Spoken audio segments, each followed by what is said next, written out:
Hi everyone, welcome to diction GK classes. तो कल मैंने आप सभी से पूछा था कि हमारा 6-7 के हिस्ट्री कंप्लीट हो चुकी है, तो अब ज्योग्राफी स्टार्ट करें या फिर हिस्ट्री। तो आप में से बहुत सारे लोगों का कमेंट आया कि 8 क्लास का ही बचा है, एक बार वो भी हिस्ट्री कंप्लीट हो जाएगा। तो इस तरीके से 6-7-8 इन सभी का एक क्रोनोलॉजी रहेगी कि 6-7-8 कंप्लीट हो चुका है, उसके बाद से आपका ज्योग्राफी। तो ये फाइनली हम क्लास 8 के हिस्ट्री जो है स्टार्ट कर रहे हैं, जिसका आज चैप्टर 1 है। और ये काफ़ी इंपॉर्टेंट है क्योंकि आप भी जानते हो कि आने वाले जो भी सीटेट का एग्जाम आप लोग दे रहे हो, सीटेट एसएसटी, तो इस क्लास से बहुत सारे क्वेश्चंस पूछे जाते हैं और ये इसका चैप्टर 1 ही है। तो यहाँ से कुछ चीज़ें हम देखते हैं। बाकी हर दिन 8, इसमें देखो 80 चैप्टर है और ये न्यू एनसीईआरटी है। जो लोग पूछते हैं ना कि कौन सी एनसीईआरटी, तो ये नई वाली एनसीईआरटी है। ठीक है, तो चलिए स्टार्ट करते हैं। पहला ही चैप्टर है प्रारंभिक कथन, कैसे, कब और कहाँ। अब इसमें थोड़े से ब्रीफ के लिए स्टोरी के थ्रू हम चलते हैं ताकि आपको पता चले। तो पहला ही टॉपिक है इसमें कि आखिर में जो तारीख होती है वो इतनी महत्वपूर्ण क्यों है, क्यों इतनी इंपॉर्टेंट है जो तारीख है। तो देखो, जब इतिहासकार तारीखों के जादू में ही खोए रहते थे, कब किस राजा की ताजपोशी हुई, कौन सा युद्ध हुआ, और इसमें बहस चलती थी। तो आम समझ के हिसाब से ना इतिहास को तारीखों का पर्याय माना जाता है।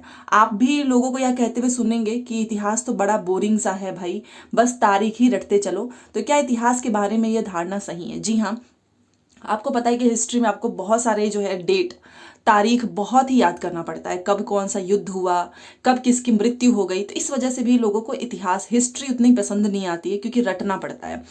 तो देखो भाई, इसमें कोई शक तो नहीं है, बुक में भी लिखा हुआ है, आप देख सकते हैं कि इतिहास जो है अलग अलग समय पर जो भी बदला आने वाले मतलब जो भी बदलाव हुआ है उसी के बारे में है। और इसका संबंध इस बात से ही है कि अतीत में चीजें किस तरह की थी, उनमें क्या बदलाव आए हैं। जैसे हम अतीत और वर्तमान की तुलना करते हैं, हम समय का जिक्र करने लगते हैं, हम पहले और बाद में की बात करने लगते हैं। रोजमर्रा की जिंदगी में हम अपने आसपास की चीजों पर अपना ऐतिहासिक सवाल नहीं उठाते, हम चीजों को स्वाभाविक मानकर चलते हैं, मानो जो कुछ हमें दिख रहा है वो हमेशा से ही ऐसा रहा हो। लेकिन हम सबके सामने कभी कभी कुछ एकदम जो है स्ट्रेंज जो है वैसी चीज़ें आ जाती हैं। जैसा कि कई बार हम उत्सुक हो जाते हैं, सवाल पूछते हैं कि क्या वाकई ऐतिहासिक होते हैं। जो वाकई ऐतिहासिक होते हैं, किसी व्यक्ति को सड़क किनारे चाय के घूंट भरते देखकर भी आप इस पर हैरान हो सकते हो कि चाय या कॉफी कब स्टार्ट हुआ। रेलगाड़ी आपने देखा होगा, आज आप रेलगाड़ी जहाज में बैठ सकते हो, बट ये आखिर में स्टार्ट कब हुआ, कब निर्माण हुआ रेलगाड़ी का। आप जो न्यूज़पेपर पढ़ते हो, ये कब स्टार्ट हुआ। तो ये सब कुछ एक तरीके से देखा जाए तो हिस्ट्री ही तो है। और इसमें काफ़ी हमें इंटरेस्ट भी रहता है कि आखिर में आज जो हम ये चीज़ें कर रहे हैं, इसका आविष्कार कब हुआ, कब से ये सारी चीज़ें होने लगी।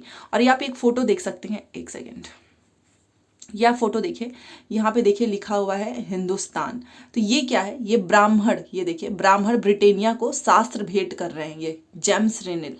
ठीक है, और यहाँ पर आप देखिए रॉबर्ट क्लाइव ने रेनेल को हिंदुस्तान के नक्शे तैयार करने का काम सौंपा था। भारत अंग्रेजों की विजय के समर्थक रेनेल को वर्चस्व स्थापित करने की प्रक्रिया में नक्शे तैयार करना बहुत ही महत्वपूर्ण लगता था। इसमें दिखाया गया है कि भारत के लोग स्वेच्छापूर्वक अपने प्राचीन पवित्र ग्रंथ ब्रिटिश सत्ता की प्रतीक ब्रिटेनिया को सौंप रहे हैं, मानो वे उसे भारतीय संस्कृति की रक्षा के लिए आग्रह कर रहे हैं। तो ये यहाँ पर दिखाया गया है, ये आप देख सकते हो।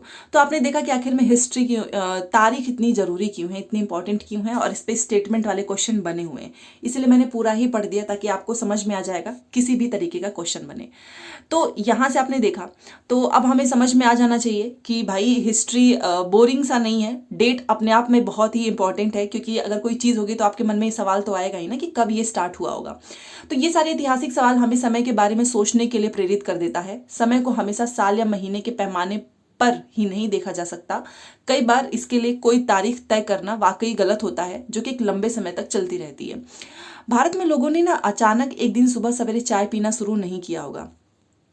ऐसा थोड़ी नहीं हुआ कि सडनली आज जो है, आज के समय पे देखिए ना, बिना चाय का कोई रह नहीं सकता है। एक दिन में तो ये हुआ नहीं होगा ना, धीरे ही धीरे उनकी जवान पर चढ़ा होगा। तो इस तरह की प्रक्रियाओं के लिए ना कोई भी एक स्पेसिफिक डेट नहीं हो सकता है। इसी तरह हम ब्रिटिश शासन की स्थापना के लिए भी कोई तिथि नहीं बता सकते हैं, क्योंकि जो राष्ट्रीय आंदोलन किसी दिन शुरू हुआ या फिर अर्थव्यवस्था या समाज में कोई बदलाव आया है, यह बताना भी संभव नहीं है ना, क्योंकि कोई भी चीज़ एक दिन में नहीं होती है। तो इसीलिए हम सिर्फ एक अवधि की ही बात कर सकते हैं, अवधि क्या, आपको एक तिथि नहीं फिक्स कर सकते हो। ठीक है, क्योंकि जो भी बदलाव होता है, कोई चीज़ होती है, वो किसी दिन ऐसे सडनली नहीं होता है, वो उसके हर दिन की चीज़ों से ही होता है। तो फिर लोग इतिहास को तारीख से जोड़ के क्यों देखते हैं? इस जुड़ाव की एक वजह है कि एक समय था जब युद्ध और बड़ी बड़ी घटनाओं के ब्यौरों को ही इतिहास मानते थे हम। यह इतिहास राजा महाराजा और उनकी नीतियों के बारे में होता था। इतिहासकार यह लिखते थे कि कौन से साल राजा को ताज पहनाया गया, कब उसकी शादी हुई, कब बच्चा पैदा हुआ, कब उसने लड़ाई लड़ी, कब वो मर गया, फिर वो कब कौन सा शासक गद्दी पर बैठा। तो इसके लिए तिथि जो है बताई जा सकती है, और इस तरह के इतिहास में तिथियों का महत्व तो बना रहता है और आज भी है। बट केवल इतिहास इतने को नहीं कहते हैं कि ये जो है कब कौन सा राजा जो है मरता है, शादी होती है, बस ये इतिहास नहीं है। इतिहास और भी बहुत सारी चीज़ें हैं कि कोई चीज़ शुरू हो रही है, जो राष्ट्रीय आंदोलन है, उसके लिए कोई तिथि थोड़ी नहीं, वो एक दिन में तो नहीं हुआ होगा ना। तो ये सारी चीज़ें बताई जा रही हैं, और हमने पहले की भी किताबों में पढ़ा है कि इतिहासकार बहुत सारे मुद्दों और दूसरों के सवालों के बारे में भी लिखने लगे हैं, और वे इस बात पर ध्यान देते हैं कि लोग किस तरह अपनी रोजी रोटी चलाते थे, क्या जो है उगाते थे, क्या खाते थे, किस तरीके से शहर और बाजार उनके फैले। तो इन सभी पे अब इतिहासकार बात करने लगे हुए हैं। और यहाँ पर आप एक फोटो देखिए, लिप्टन टी, ये तो सभी को पता होगा, famous all over the world, और ये विज्ञापन से भी पसंद नापसंद तय होती है। ठीक है, तो पुराने जो एडवर्टीजमेंट आपने देखे होंगे ना, उससे हमें यह समझने में मदद मिलती है कि नए उत्पादों के लिए बाजार किस तरह से तैयार हुए और किस तरह नई रुचियां चलन में आई। 1922 में यह लिप्टन चाय के लिए तैयार किया गया यह विज्ञापन इस बात की ओर संकेत करता है कि दुनिया भर के शाही लोग यही चाय पीते होंगे। तो ये एक तरीके से एडवर्टीजमेंट का एक काफ़ी बड़ा इम्पैक्ट होता है। आप समझ सकते हो कि अगर कोई चीज़ ऐसी छप रही है तो लोगों को लगेगा ना कि भाई यही वाली चाय सारे लोग पी रहे होंगे, सारे जो महाराजा राजा हैं, लिप्टन टी। अब कौन सी तारीख है, तो देखिए यहाँ से मैं आपको बताना चाहूँगी। देखिए यहाँ पे कुछ इंपॉर्टेंट नहीं है, क्योंकि वही सारी चीज़ें चल रही हैं कि कुछ खास जो घटनाएं होती हैं हम उसको महत्वपूर्ण मानते हैं, बस, और कुछ नहीं है इसमें। यहाँ पर देखिए, भारत में ब्रिटिश इतिहासकारों ने जो इतिहास लिखे उनमें हर एक गवर्नर जनरल का काफ़ी शासन महत्वपूर्ण है। ये इतिहास हमारा प्रथम गवर्नर जनरल वॉरेन हेस्टिंग के शासन से शुरू होता है। तो यहीं से आपका एक प्रश्न तैयार हो गया, और ये प्रश्न कई बार पूछा हुआ है, ना सिर्फ सीटेट में नहीं, हर एग्जाम में पूछता है कि हमारे प्रथम गवर्नर जनरल कौन थे, क्योंकि ये इकलौते थे भाई, प्रथम है, तो वो हैं वॉरेन हेस्टिंग्स, याद रखिएगा। और आपसे पूछेगा, और आखिरी वायसराय लॉर्ड माउंट बेटन के साथ खत्म होते थे। तो ये आपको सबसे पहले तो याद रखना है कि पहले गवर्नर जनरल है वॉरेन हेस्टिंग्स और आखिरी वायसराय हैं माउंट बेटन, ये याद रखना है। ठीक है, तो जब भी आपसे पूछेगा कि हेस्टिंग्स कौन है, तो ये हमारे प्रथम गवर्नर जनरल हैं। अलग अलग अध्यायों में हम दूसरे governor general Hastings, Wellesley, Bentinck, Dalhousie, मतलब इनके बारे में भी पढ़ते हैं। बट दो चीज़ें याद रखना है, पहला governor general Warren Hastings, viceroy आखिरी है माउंट बेटन।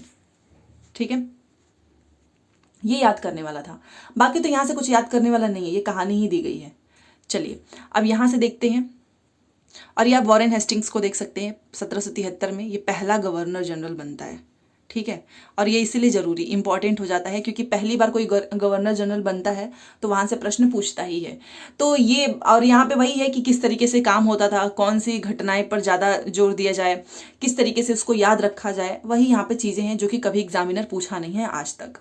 अब यहाँ से देखते हैं हम अवधियां कैसे तय करते हैं। तो 1817 में स्कॉटलैंड के अर्थशास्त्री और राजनीतिक दर्शन जेम्स मिल ने 3 विशाल खंडों में a history of British India नामक एक किताब लिखी।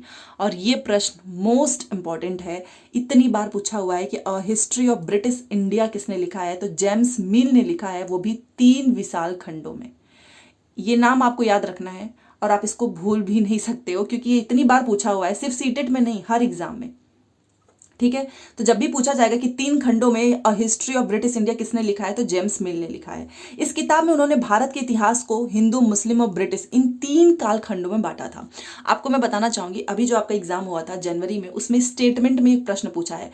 पहला स्टेटमेंट में लिखा था, पहला सेम यही लिखा था कि जो आपका हिस्ट्री ऑफ ब्रिटिश इंडिया है यह 3 विशाल खंडों में जेम्स मिल ने लिखा है, ये पहली लाइन थी। और इनका जो दूसरा स्टेटमेंट था उसमें लिखा था कि उन्होंने भारत के इतिहास को हिंदू, मुस्लिम और ब्रिटिश इस कालखंड में नहीं बांटा था, नहीं लगा दिया, तो केवल स्टेटमेंट 1 सही हो जाएगा। तो ये आपको याद रखना है, क्योंकि ना यहाँ पर हिंदू मुस्लिम की जगह पे वो कुछ और भी लिख सकता है, सिख भी लिख सकता है। तो ये आपको याद रखना है कि ये जो इन्होंने 3 विशाल खंडों में बांटा है ना, इसी किताब को इन्होंने भारत के इतिहास को हिंदू, मुस्लिम और ब्रिटिश इसमें बांटा है। तो आप इसको भूल नहीं सकते, ये बहुत ही इंपॉर्टेंट है, आप इसको नोट कर लेना। ठीक है, चलिए, इतिहास को हम अलग अलग कालखंडों में बांटने की कोशिश क्यों करते हैं, इसकी भी एक वजह है। देखो, हर एक दौर की खासियत होती है, उसके कुछ केंद्रित तत्व होते हैं, तो हम उनको जानने की कोशिश करते हैं। तो इसलिए इंपॉर्टेंट हो जाता है कि जिनके सहारे हम समय को बांटते हैं, और ये समय अतीत के बारे में हमारे विचारों को दर्शाते हैं, हमें बताते हैं कि एक अवधि से दूसरी अवधि के बीच में क्या बदलाव हुआ। इसीलिए हम लोग कालखंड में बांटते हैं। ठीक है। जो ये जेम्स मिल है, इसको लगता था ना कि सारे एशियाई समाज सभ्यता के मामले में यूरोप से पीछे हैं, इसको लगता था। और इतिहास की उनकी समझदारी ये थी कि भारत में अंग्रेजों के आने से पहले यहाँ हिंदू और मुसलमान तानाशाहों का ही राज चलता था।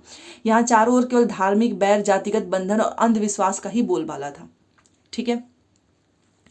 ये इनके 3 कालखंडों में आपको मिलेगा। यहाँ पर देखिए, ये जो जेम्स मिल है, इसकी राय में ब्रिटिश शासन भारत को सभ्यता की राह पर ले जा सकता था। ठीक है। इस काम के लिए जरूरी था कि भारत में यूरोपीय शिष्टाचार, कला, संस्थान, कानून को लागू किया जाए। मिल ने तो ये भी सुझाव दिया कि अंग्रेजों को भारत के सारे भूभाग पर कब्जा कर लेना चाहिए, ताकि भारतीय जनता को ज्ञान और सुखी जीवन प्रदान किया जा सके। सोचो, ये इसकी ऐसी सोच थी। इसका मानना था कि अंग्रेजों की मदद के बिना हिंदुस्तान का कुछ नहीं हो सकता, वो प्रगति नहीं कर सकता, ऐसा जेम्स मिल को लगता था। तो इतिहास की इस धारणा में अंग्रेजी शासन प्रगति, सभ्यता का प्रतीक था। ठीक है। अंग्रेजी शासन। अब यहां से देखिए, क्या इतिहास के किसी दौर को हिंदू या मुसलमान दौर कहा जा सकता है, ये एक प्रश्न है। तो चलिए अब इसको देखते हैं कि क्या इतिहास के एक दौर को हिंदू या मुसलमान का दौर कहा जा सकता है। तो देखिए, अगर हम ऐसा करते हैं तो इसका मतलब यह कहना चाहते हैं कि औरों के जीवन और तौर तरीकों का कोई महत्व नहीं होता। और क्योंकि यहाँ पे प्रश्न पूछा जा रहा है ना कि किसी युग को केवल उस समय के शासक के धर्म के हिसाब से तय करने की क्या जरूरत है, कि उस समय जो धर्म चल रहा है उसी के हिसाब से हमने उसको तय कर दिया है। तो यहाँ पर उसी चीज की बात हो रही है कि हमें ये याद रखना चाहिए कि प्राचीन भारत में सारे शासकों का भी एक धर्म नहीं होता था। अब इतने सारे शासक हुए हैं, सबका धर्म अलग अलग है। जैसे कि यहाँ पर देखिए, अंग्रेजों द्वारा सुझाए गए वर्गीकरण से अलग हटकर इतिहासकार भारतीय इतिहास को आमतौर पर प्राचीन, मध्यकालीन तथा आधुनिक काल में बांट कर देखते हैं। तो ये जो है ना, वर्गीकरण से अलग हट गए हैं, और जो इतिहासकार हैं वो खुद हमारे भारतीय इतिहास को 3 भागों में, प्राचीन, मध्यकालीन, आधुनिक कालीन। अब इस विभाजन की भी अपनी एक समस्याएं हैं। इतिहास को इन कालखंडों में बांटने की यह समझ भी पश्चिम से आई है। ठीक है ना। पश्चिम में आधुनिक काल को विज्ञान, तर्क, लोकतंत्र, मुक्ति, समानता, आधुनिकता की ताकत के विकास का युग माना जाता है, आधुनिक को। और उनके लिए मध्यकालीन समाज वे समाज थे जहां आधुनिक समाज की ये विशेषताएं नहीं थी। मतलब वहां पर ये सब कुछ नहीं था, विज्ञान, तर्क, लोकतंत्र। और क्या हम अपने अध्ययन के लिए आधुनिक काल की इस अवधारणा को बिना सोचे विचारे ऐसे ही अपना सकते हैं? तो देखिए, जैसा कि आप इस किताब में देखोगे कि अंग्रेजों के शासन में लोगों के पास समानता, स्वतंत्रता या मुक्ति नहीं थी। ठीक है ना। कहाँ थी समानता? ना तो इक्वालिटी थी, ना फ्रीडम था, और ना ही यहाँ पर कोई आर्थिक विकास या फिर प्रगति का दौर था। और जेम्स मिल तो बोल रहा है भाई कि अगर हमने ब्रिटिश शासन कर दिया तो हिंदुस्तान की प्रगति हो जाएगी, नहीं तो नहीं हो पाएगी। बहुत सारे इतिहासकार इस युग को औपनिवेशिक युग कहते हैं। ठीक है ना। तो ये जो ब्रिटिश वाला शासन था, उसमें ना तो लोगों के पास स्वतंत्र, अंग्रेजों के शासन में ना तो समानता, ना स्वतंत्रता, ना ही मुक्ति, ना ही कोई प्रोग्रेस। तो इसलिए इतिहासकार ने इसको कह दिया है औपनिवेशिक युग। अब ये औपनिवेशिक क्या होता है ये देखते हैं। औपनिवेशिक से कई बार प्रश्न पूछता है, इसलिए आपको पता होना चाहिए। तो देखो, अंग्रेजों ने हमारे देश को जीता और स्थानीय नवाब और राजाओं को दबाकर अपना शासन स्थापित किया। ये तो हम स्टार्टिंग से ही पढ़ रहे हैं। ठीक है। फिर किस तरह उन्होंने अर्थव्यवस्था और समाज पर नियंत्रण स्थापित किया। अपने सारे खर्चों को निपटाने के लिए वो लोग क्या करने लगे? वसूली करने लगे। अपनी जरूरत की चीजों को सस्ती कीमत पर खरीदते थे और निर्यात के लिए महत्वपूर्ण फसलों की खेती कराई। और इन सारी कोशिशों के कारण जो है क्या बदलाव आया, आप ये भी जानेंगे कि ब्रिटिश शासन के कारण यहाँ की मूल्य मान्यताएं और पसंद नापसंद, रीति रिवाज, तौर तरीकों में भी बदलाव आया। जब एक देश पर दूसरे देश के दबदबे से इस तरह के राजनीतिक, आर्थिक, सामाजिक, सांस्कृतिक बदलाव आते हैं तो इसी को कहते हैं औपनिवेशीकरण। ठीक है। औपनिवेशीकरण याद रखिएगा, जब भी कोई एक देश, कोई भी देश हो, वो दूसरे देश के दबदबे से, मान लीजिए कि कोई भी एक देश है और वो दूसरे देश के बहुत ही ज्यादा प्रेशर की वजह से राजनीतिक, आर्थिक, सामाजिक, सांस्कृतिक, इन सभी में बदलाव आ रहा है। केवल एक में नहीं, सभी में बदलाव आएगा। चाहे वो राजनीतिक वाला हो, चाहे वो फाइनेंशियल हो, चाहे वो सोसाइटी हो, चाहे वो हमारा कल्चर हो। अगर दूसरे एक देश पे दूसरे देश के दबदबे के कारण ये परिवर्तन, बदलाव आते हैं तो हम इसे कहते हैं औपनिवेशीकरण। समझ गए आप? और ये प्रश्न कई बार पूछा है स्टेटमेंट में कि औपनिवेशीकरण क्या है, तो इसको तो आप बिल्कुल भी मिस मत करना। ठीक है। तो ये आप समझ गए, लेकिन जल्द ही आप ये भी समझ जाएंगे ना कि सारे वर्ग और समूह इन बदलावों को एक ही ढंग से अनुभव नहीं कर रहे थे। इसलिए इस किताब को हमारे अतीत का नाम दिया गया है, क्योंकि देखो कोई भी बदलाव होता है ना तो किसी को फायदा हो जाता है और किसी को नुकसान होता है। सब एक जैसा अनुभव कभी भी नहीं करते हैं, ये तो सभी को पता है। अब यहाँ पर देखिए, ये फोटो आप देख सकते हैं, ये है 1920 के दशक में बनाया गया है भारतीय राष्ट्रीय अभिलेखागार। और जब नई दिल्ली का निर्माण हुआ तो राष्ट्रीय संग्रहालय और राष्ट्रीय अभिलेखागार दोनों ही वायसराय के निवास के नज़दीक बनाए गए थे। इससे पता चलता है कि अंग्रेजों की सोच में इन संस्थानों का कितना भारी महत्व था। तो ये है भारतीय राष्ट्रीय अभिलेखागार, जो कि आपको दिल्ली में देखने को मिलेगा। ठीक है, तो यहाँ तक तो हमने पढ़ा कि अब औपनिवेशीकरण, एक देश के प्रेसराई से दूसरे देश में जो भी बदलाव आ रहे हैं। प्रशासन अभिलेख तैयार करता था। देखो, अंग्रेजी शासन तैयार किए गए सरकारी रिकॉर्ड इतिहासकारों का एक महत्वपूर्ण साधन है। अंग्रेजों की मान्यता था कि चीज़ों को लिखना बहुत इंपॉर्टेंट है। ठीक है, जैसे कि हर चीज़ को साफ साफ लिखे, कोई भी निर्देश हो, योजना हो, कोई भी फैसला हो, उसको लिखना बहुत ज़रूरी है। और ऐसा करने के बाद चीज़ों को अच्छी तरीके से अध्ययन किया जाए, फिर उस पर डिबेट होगा। और इस समझदारी के चलते ज्ञापन, टिप्पणी, प्रतिवेदन पर आधारित शासन की संस्कृति पैदा हुई। तो अंग्रेजों को लगता था ना कि सब कुछ लिखा होना चाहिए। ठीक है, कि जो भी अहम दस्तावेज हैं, पत्रों को, इनको संभाल कर रखो। और उन्होंने सभी जो शासकीय संस्थान है वहां पर भी अभिलेख कक्ष बनवा दिए। तहसील के दफ्तर, कलेक्ट्रेट, कमिश्नर के दफ्तर, या आप देख सकते हो कचहरी, सबके अपने रिकॉर्ड रूम होते थे कि सारे रिकॉर्ड्स होने चाहिए। महत्वपूर्ण दस्तावेजों को बचाकर रखने के लिए अभिलेखागार और संग्रहालय जैसे संस्थान बनाए गए।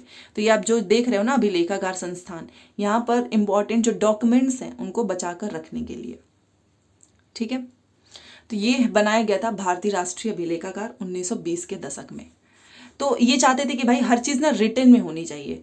ये देखिए, ये शरीफे का पौधा है, 70 का दशक है ये। तो उन्हें ना खुशनवीसी के माहिर लिखते थे, खुशन निवीसी के माहिर लिखते थे। खुशन निवीसी या सुलेख निवीस ऐसे लोग होते हैं जो बहुत ही सुंदर ढंग से चीज़ें लिखते हैं, बहुत ही अच्छे से। और 19वीं सदी के मध्य तक छपाई तकनीक भी फैलने लगी थी, और इसके सहारे प्रत्येक सरकारी विभाग की कार्रवाई के दस्तावेजों की कई प्रतियां बनाई जाने लगी। तो ये जो भी लिखते थे ना, उसको लिखते थे सुलेखनवीस या फिर खुशनवीसी, क्योंकि ये बहुत अच्छे से लिखते थे इसलिए। सर्वेक्षण का भी जो है महत्व बढ़ा। औपनिवेशिक शासन के दौरान सर्वेक्षण का भी चलन महत्वपूर्ण हो गया। अंग्रेजों का विश्वास था कि किसी भी देश पर अच्छी तरीके से शासन चलाने के लिए उसको पहले जानो, ये इनका मोटिव था। अगर हमको राज करना है तो भाई पहले इसको जानना पड़ेगा, किसी भी देश पे अगर करना है तो। और इसी की शुरुआत तक पूरे देश का नक्शा तैयार करने के लिए बहुत बड़े बड़े सर्वेक्षण किए जाने लगे। गाँव में राजस्व सर्वेक्षण किए गए, और धरती की सतह, मिट्टी की गुणवत्ता क्या है, कौन से पेड़ पौधे मिल रहे हैं, मतलब हर एक चीज़ का इन्होंने सर्वेक्षण किया। ठीक है, फिर इसके बाद से आपको पता है 19वीं सदी के आखिर से ही हर 10 साल में जनगणना भी होने लगी, ताकि पता चले ना कि सभी प्रांतों में रहने वाली लोगों की संख्या कितनी है, जाति क्या है, इलाके क्या है, क्या काम करते हैं। और इसके अलावा ये लोग वानस्पतिक सर्वेक्षण, प्राणी वैज्ञानिक, पुरातात्विक, मानवशास्त्रीय, मतलब हर तरीके के सर्वेक्षण को शामिल किए, और जनगणना भी होने लगी। यहाँ पर आप देख सकते हो अधिकृत रिकॉर्ड से क्या पता नहीं चलता, और ये आपको फोटो दिख रहा होगा, ये है बंगाल में मानचित्र और सर्वेक्षण, ये कार्य चल रहा है। और ये जेम्स प्रिंसिप ने ये तस्वीर बनाई है, ये आप फोटो देख सकते हैं। तो जो रिकॉर्ड्स होते हैं उसे क्या पता नहीं चलता।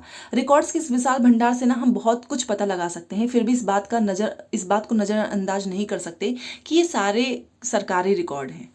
अब सरकारी रिकॉर्ड हैं तो सब कुछ तो आपको एकदम वैसी चीज़ें नहीं मिलेंगी। और यहाँ पर आप देख सकते हो, ये है हमारा 1857 का विद्रोही, ये हमने बहुत बार पढ़ा हुआ है, 1857 की क्रांति। तो तस्वीरों को भी बहुत ध्यान से देखना चाहिए, उनमें हमें चित्रकार की सोच पता चलती है। जैसे कि आप ये फोटो देखिए, 1857 के विद्रोह के बाद अंग्रेजों के द्वारा तैयार की गई सचित्र पुस्तकों में यह तस्वीर कई जगह दिखाई देती है। इस तस्वीर के नीचे लिखा होता था, बागी सिपाही लूट खसोट में लगे हुए हैं। अंग्रेज की नज़र में विद्रोही जनता जो है वो लालची, दुष्ट और बेरहम थी। ठीक है, हम आगे 1857 की क्रांति में पढ़ेंगे, बट यहाँ पर ये चीज़ें बताई जा रही है ना कि देखो भाई, जो भी हम ये रिकॉर्ड्स होते हैं ना, उससे पता तो बहुत कुछ चलता है, बट आप इस बात को इग्नोर नहीं कर सकते हो, क्योंकि ये सारे के सारे ना सरकारी रिकॉर्ड हैं। अब भाई जब सरकारी रिकॉर्ड है तो अपने हिसाब से ही चीज़ें बनाएंगे। अब इस फोटो में ही जो है चित्रकार जो है उसकी अपनी खुद की सोच दिखेगी, और यहाँ पे लिखा रहेगा कि बागी सिपाही लूट खसोट। तो अंग्रेज मानते थे कि भाई जो जनता है ना बहुत लालची है, बहुत ही दुष्ट है। ठीक है। तो इनसे हमें यह भी पता चलता है कि सरकारी अफसर क्या सोचते थे, उनकी दिलचस्पी किन चीज़ों में थी और बाद के लिए वे किन चीज़ों को बचाए रखना चाहते थे। इन रिकॉर्ड से हमें यह समझने में हमेशा मदद मिलती है कि देश के दूसरे लोग क्या महसूस करते थे, उनकी कार्रवाई की क्या, उनकी जो भी कार्रवाई होती थी उसकी क्या वजह होती थी। ठीक है, तो ये सारी चीज़ें हैं। और इस लिहाजा से ना लोगों की डायरियाँ, तीर्थ यात्राओं और यात्रियों के संस्मरण, महत्वपूर्ण लोगों की आत्मकथाएं, स्थानीय बाजारों में बिकने वाली पुस्तक बहुत ही इंपॉर्टेंट होती है। जैसे जैसे छपाई की तकनीक फैली, अखबार छपने लगे, विभिन्न मुद्दों पर जनता में बहस होने लगी, नेता और सुधारकों ने अपने विचार को फैलाने के लिए लिखा, तो कवियों और उपन्यासकार ने अपनी भावनाओं को भी व्यक्त किया। लेकिन ये सारे स्रोत उन लोगों ने रचे हैं जो पढ़ना लिखना जानते थे। इनसे हम यह पता नहीं लगा सकते थे कि आदिवासी और किसान, खदानों में काम करने वाले मजदूर या सड़कों पर जिंदगी गुजारने वाले गरीब किस तरीके से अनुभव कर रहे हैं। मतलब कुल मिलाकर ये बोला जा रहा है कि देखो भाई, जो पढ़ लिख सकता है वही लिख सकता है ना अपने बारे में जो भी वो फील कर रहे हैं, बट आदिवासी किसान जो नहीं पढ़ लिख सकते हैं वो क्या अनुभव कर रहे होंगे, किस तरीके से गुजर रहे होंगे, ये हम पता नहीं लगा सकते हैं। ठीक है, तो अगर हम थोड़ी और कोशिश करें तो हम इस बारे में भी जान सकते हैं कि जैसे जैसे अभी हम आगे बढ़ेंगे तो आपको अच्छे से डिटेल में समझ में आएगा। तो ये आपको पता है कि एक चैप्टर में तो सारी चीज़ें मिलेंगी नहीं, ये पूरा एक तरीके से सीरीज होता है। तो आज चैप्टर 1 में हमने जैसे देखा कि औपनिवेशीकरण किस तरीके से होता है, हमने पहले गवर्नर जनरल के बारे में देखा, वॉरेन हेस्टिंग्स है, हमारा जो लास्ट वायसराय था माउंटबेटन, फिर हमारा जो जेम्स प्रिंसिप है उसकी जो किताब है हिस्ट्री ऑफ ब्रिटिश इंडिया, 3 कालखंडों में बांटा है, हिंदू, मुस्लिम और ब्रिटिश। तो ये सारी चीज़ें आपको याद करनी है और ये पूरी स्टोरी एक बार अच्छे से पढ़ना है क्योंकि स्टेटमेंट वाले क्वेश्चंस यहाँ से पूछे गए हैं। जेम्स प्रिंसिप का तो अभी हाल फिलहाल में स्टेटमेंट में पूरा पैराग्राफ ही लिख दिया था यहीं से। ठीक है, तो ये देखिए जेम्स प्रिंसिप नहीं, जेम्स मिल, अगर मैंने प्रिंसिप बोल दिया so sorry for that. James मिल, इसने भारतीय इतिहास को हिंदू मुस्लिम, देखो यही ऐसे ही सेम ये क्वेश्चन पूछा हुआ है यहीं से डायरेक्ट। अभी मैं आपको यही चीज़ तो बता रही थी ना कि हिंदू मुस्लिम और ब्रिटिश की जगह पे सिख लिख देता है या फिर ईसाई लिख देता है, इसको 3 कालखंडों में बांटा, तो ये तो गलत है। इस चीज़ को याद रखिएगा, हिंदू मुस्लिम और ब्रिटिश इसमें बांटा है, ना कि ईसाई में। सरकारी दस्तावेजों से हमें यह समझने में मिलती है कि आम लोग क्या सोचते हैं, बिल्कुल भी नहीं। क्या ये हमें मिलता है? नहीं, आम लोग के बारे में तो हमें कोई जानकारी ही नहीं मिल पाती है। अंग्रेजों को लगता था कि सही तरीके से शासन चलाने के लिए सर्वेक्षण, यस, तभी तो उसने हर एक चीज़ पे सर्वेक्षण किया है, कोई भी एरिया छोड़ा नहीं, जनगणना तक स्टार्ट हुई है। जेम्स मिल ने भारतीय इतिहास को जिस तरह कालखंडों में बांटा है उसमें क्या समस्याएं हैं, आपने देखा होगा कि ये क्या सोच रखता था कि हिंदुस्तान की प्रोग्रेस तभी होगी जब ब्रिटिश का शासन होगा, और भी बहुत सारी चीज़ें हैं जो कि हमने पढ़ा है यहाँ पे। तो ये सारी चीज़ें आप इसको डिटेल में पढ़ना, और जो चीज़ें मैं आपको बोलती हूँ ना कि ये पूछा हुआ है आप उसे प्लीज़ नोट करें तो ज़रूर नोट किया करो, क्योंकि वो ऐसे के लिए नहीं है। और तारीख हो गया, औपनिवेशीकरण हो गया, ये सब पूछा हुआ है कि एक दूसरे देश पर दबदबा बनाए तो उसमें जो बदलाव आते हैं। ठीक है, तो क्लास कैसी लगी? पहला चैप्टर है तो थोड़ा आसान भी था, ज़्यादा कुछ याद करने वाला है नहीं, 4-5 पॉइंट्स हैं, उससे आपका 1 पेज का नोट्स बन जाएगा। तो चलिए मिलते हैं नेक्स्ट क्लास में, और प्लीज़ लाइक शेयर सब्सक्राइब तो कर दिया करो, बिल्कुल भी लाइक नहीं करते हो। थैंक्स फॉर वॉचिंग, और PDF टेलीग्राम पे मिलेंगे।